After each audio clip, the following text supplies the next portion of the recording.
No vídeo de hoje nós vamos trazer para você aqui, querido, o pastor Juliano Fraga. Ele, num podcast, ele afirma que a Voz da Verdade é uma seita. Até mesmo aí, depois desse vídeo aí, o líder do Voz da Verdade vai fazer um podcast junto com ele, né? Vai fazer um debate junto com ele. Mas vamos ver o que foi dito aí nesse podcast aí, que tá dando muito o que falar. Voz da Verdade é uma seita? Olha, quando falamos do Voz da Verdade, o Ministério Voz da Verdade, nós estamos falando de unicismo, um grupo que nega a doutrina da Trindade. Não é o único. Há também o Tabernáculo da Fé, um grupo que surgiu com a William Marion Branham, nos Estados Unidos. Tem também a Igreja Local de Witness Lee. Então, são grupos unicistas que negam a doutrina da Trindade. A Igreja Voz da Verdade surgiu no dia 5 de janeiro de 1984 em Santo André, São Paulo. E aí, apesar com o surgimento dos questionamentos, questionando a posição doutrinária, a gente vai perceber que o Moisés, o representante deles, publicou um CD, e eu peguei esse CD, onde ele defende a Voz da Verdade, e ele reforça a sua crença, e ele diz coisas absurdas. É digno de notar também que em 1997, a revista Escola Dominical da CPAD, ela tratou desses grupos com o título de seitas modalistas. Então ela tratou entre eles a Voz da Verdade, porque o sucesso deles era muito grande no meio dos evangélicos, né? E aí o pastor Moisés fez este CD, chegou à minha mão, eu ouvi, e ele fala coisas absurdas nesse CD, né? E que eu aqui também, eu tenho aqui, não vou ler tudo para não cansar os ouvintes, mas uma das coisas, uma deturpação que ele faz é sobre a pessoa do Espírito Santo. Então ele pega Atos capítulo 20, versículo 28, olhai, pois, por vós e por todo o rebanho, sobre o qual o Espírito Santo vos constituiu bispos, para apacentardes a igreja que Deus resgatou com o seu próprio sangue. Tá vendo? O Espírito Santo tem sangue. É um absurdo, né? De afirmar que o Espírito Santo tem sangue. Isso é ignorar todo o contexto bíblico e toda a história da salvação, porque a Bíblia enfatiza o sangue de Jesus. Todo o contexto bíblico, né? Então, é lástima que isso tenha acontecido. Então, nega-se a doutrina da Trindade. E ele mesmo vai dizer, olha, eu quero dizer, ele disse que foi numa livraria, numa biblioteca metodista, e ele foi lá consultar os livros de história, ele viu que aquilo foi um acréscimo que foi feito posteriormente. Veja, pastor Juliano, a Trindade, ela não está explícita na Bíblia, mas ela está implícita na Bíblia, né? Nós temos textos que colocam claramente isso. 2 Coríntios 12, versículo 13, o último versículo da carta, né? A graça de nosso Senhor Jesus Cristo, o amor de Deus, o nosso Pai, e a comunhão do Espírito Santo. E eu acho que uma das coisas mais interessantes sobre a Trindade na Bíblia é quando você lê Isaías capítulo 6, versículo de 1 a 10, à luz de João capítulo 12, versículo de 36 a 41, ainda junta com Atos capítulo 28, versículo 24 a 27, né? Então, Isaías diz que foi Jeová quem falou. Em João 12, né, foi Jesus quem falou. E foi Jesus que ele viu, né? Ele viu Jeová. A glória. Em João 12, ele viu Jesus, né? E Atos, capítulo 28, quem falou não foi nem Jesus, nem Jeová, foi o Espírito Santo, né? E eu peguei essa informação já há muitos anos, eu tenho passado isso para frente, num comentário de Keon Delitzsch, que é um comentário alemão, traduzido para o inglês, eu tenho esse comentário. Então, é inaceitável. E eu fico horrorizado, fico sem entender como é que tem cristãos, tem crentes, que abraçam a Voz da Verdade, cantam suas músicas, recebem nas suas igrejas. Pode um negócio desse? Pastor, uma igreja que o grupo do louvor canta a Voz da Verdade, chega a ser um insulto apologético. Não é um insulto apologético, é um insulto a Deus, porque está negando a sua própria pessoa, a sua essência. Porque a essência, a Trindade é isso aqui, ó. Dentro da natureza, do único Deus verdadeiro, há 3 pessoas distintas, não separadas, distintas: o Pai, o Filho e o Espírito Santo. Então, quando você coloca músicas heréticas na igreja, você está afrontando a Deus, você está fazendo um desserviço para a igreja, cantando abominações, cantando heresias. Onde é que isso glorifica a Deus? Isso não glorifica a Deus, isso glorifica a carne, o capricho humano, né? São pessoas que se desconectaram de Deus e da sua palavra. Porque quem tem temor a Deus não faz isso. Sr. Gemerson.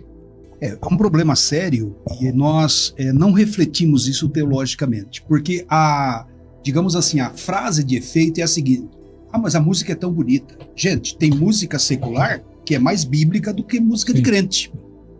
Porque, inclusive, há muitos hinos que são cantados por crentes que não foram escritos nem por crentes. São chamados letristas, né? Que produzem, compositores que produzem para cantores evangélicos. Então, assim, uma coisa é uma coisa, outra coisa é outra coisa. Há músicas belíssimas na cultura secular. E não só por uma música falar de Deus, que ela é boa. Porque você vai ter músicas hindus falando de Deus, você vai ter músicas na Umbanda falando de Deus, mas a grande pergunta é: que Deus é esse? Ou que Jesus é esse que está sendo cantado? Pelo menos por quem compôs. A pessoa que compôs, ela está em mente qual divindade? Essa é uma pergunta que a gente precisa fazer. E na frase, esse slogan, né, que eu, desde que eu acompanho o pastor Paulo, aprendi com essa frase: o perigo de acreditar num Jesus errado é embarcar numa salvação errada e desembarcar num céu errado. O Jesus, né, o Jesus unicista, não é o Jesus filho de Deus. O Jesus do Voz da Verdade não é o Jesus Jesus da Bíblia. Porque isso. é um Jesus, é um Deus esquizofrênico que fala com ele mesmo. Né? Por exemplo, Atos 7,56, quando na morte de Estevão ele viu Jesus ao lado de Deus, ou seja, era ele mesmo, ele estava do lado dele mesmo. Quando Jesus orava ao Ou como Pai, ele orou, Pai, era com ele mesmo. Mãos ou seja, ele subiu lá em cima, fez o papel do Pai, aí ele falou com ele mesmo. Ou em 1 João 2:1, nós temos um intercessor, um advogado para com o Pai, ou seja, Jesus intercede para ele mesmo. É um Deus maluco. Ou seja, há o unicismo, que é uma heresia histórica, né, desde o 2º século, e há várias heresias antigas que não sobreviveram, mas o unicismo sobreviveu. E a gente vê muitas distorções hoje do unicismo, cristológicas. Sim. Foram problemas lá atrás na igreja primitiva. Que já foi resolvida no primeiro século. Nos primeiros 4 séculos da igreja. Por isso os credos, né? Então a gente vê tudo isso. Modalismo, por exemplo, né? Nós temos vários grupos aí que não existe 3 pessoas na divindade. Uma só pessoa, né? E aí o Pai se transforma no Filho, o Filho se transforma no Espírito Santo. Tudo errado. E nós precisamos prestar atenção até na música que nós cantamos nas nossas igrejas. Produzidas por nós. Sim. Porque há um distanciamento hoje, pastor Juliano, da Bíblia Sagrada. Se você olhar, por exemplo, nos muitos hinos que nós cantamos, é muito difícil você encontrar um hino com heresia. Mas as músicas de hoje, porque a turma se distanciou da Bíblia, chegam com coisas absurdas. Por exemplo, lá na nossa igreja, eu tive que corrigir. Graças eu te dou, ó Pai, pelos cravos em tuas mãos.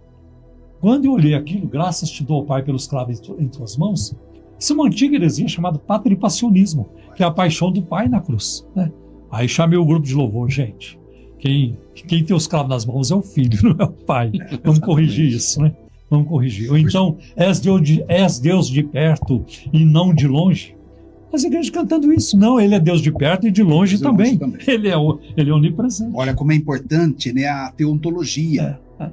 A base de toda a Escritura é o Deus apresentado nas Escrituras. Conversávamos no intervalo, pastor Juliano, que o que de Deus se pode conhecer, ele revelou na sua revelação especial, que é as Escrituras e na pessoa do Filho. Há muito mais em Deus que você não conhece. Mas daquilo que você não conhece de Deus, não contraria o que Deus revelou a si mesmo. Porque Deus está muito além da minha compreensão. Mas tudo que eu compreendo sobre Deus é verdade. Porque Ele me permitiu conhecer pela revelação. Se Deus não se revelasse, nós não poderíamos conhecer a mente de Deus, conhecer a pessoa de Deus. Mas Ele revelou. Por isso que eu acho ridículo quando alguém, pastores aí, começa a dizer que Deus não tem todo o poder, que Deus não conhece o futuro, que Deus depende de nós. Eles conhecem Deus? Nós não conhecemos Deus na sua inteireza. É muito pouco o que conhecemos, né? E que Deus fica triste. Aí já é lançar uma provocação aos tristezistas aí. Pastor, Voz da Verdade, então, é seita e não deve ser tocada em sua igreja. Não é por causa das músicas, é seita por causa da doutrina. Da doutrina. Ou seja, nega e tem uma cristologia defeituosa. Mas a igreja deve negar, então, as suas músicas dentro do culto. Evidentemente. Ok. Porque é um endosso, né, Juliano? Por mais que se você pegar lá uma letra, ela até bata teologicamente. Sim. Mas é um endosso a um oriunda de um movimento sectário. herético. Ok.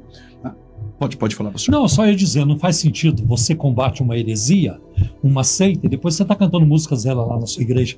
O público, o rebanho vai olhar para você dizendo, esse pastor é esquizofrênico. Mas aí o pastor diz assim, o irmão diz assim, mas eu senti, né, um arrepio. Era o ar-condicionado. Era o ar-condicionado. Aí a relação com Deus já não é na área mais da razão, é da emoção. É da emoção. Quando houve uma heresia, quando houve uma música que tem origem, né, no mal, diz, mas eu sinto a presença de Deus. Não dá, né? Não dá. Não dá.